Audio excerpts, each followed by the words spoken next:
দেখছেন কি সুন্দর বন। হ্যাঁ, এই বনটা কিন্তু আপনার বনের নাম নাকি? বনের নাম হচ্ছে সুকুন্দি গাছুয়ারকান্দা বিল কয়টারে। এর মধ্যে মনে করেন দেখতে পাচ্ছেন ধানের এমনি ধান চাষ করে, আবার মাছের চাষও করা হয়। এখানে পুকুর 1-2 হাত কেটে বিশাল মাছের চাষ হয়।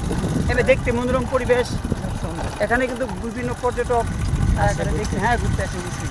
বিকেল টাইমে। হ্যাঁ, বিকেল টাইমে আসে এবং রাত্র 10টা 11টা 12টা পর্যন্ত এখানে মানুষের একটা বিশাল সমাগম থাকে। পর্যটকের সুন্দর। হ্যাঁ, পর্যটকের জন্য একটা আসল জায়গা। দেখছেন মনোরম সুন্দর দৃশ্য না? হ্যাঁ, দেখতে পাচ্ছেন চতুর্দিকে। টাকা বিক্রি করে আছে। হ্যাঁ হ্যাঁ, অবশ্যই কত পর্যটক এখানে আসে, খুবই মনমুগ্ধকর। দেখতে পাচ্ছেন যে বিল, এখানে মানুষ মাছ চাষ করে। এখানে আবার কলা পুকুর আছে অনেক। হ্যাঁ, পুকুর আছে। এই যে কলা চাষ করে। কলা বাগান।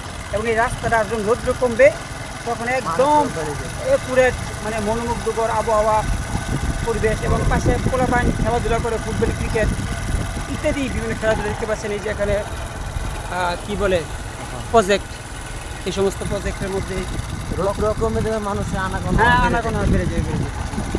অনেক সুন্দর। ঢাকা কিরকম মনোরম পরিবেশ আছে? কম কম কম, এত গ্রামের মতন অত সুন্দর সুন্দর মনে করবে।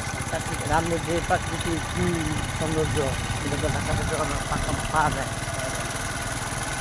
ঢাকা শহর পাওয়া যায় শুধু রৌদ্র রৌদ্র অশান্তির একটা বেড়াজাল। হ্যাঁ, আর গন্ধ। দুর্গন্ধ। হ্যাঁ হ্যাঁ,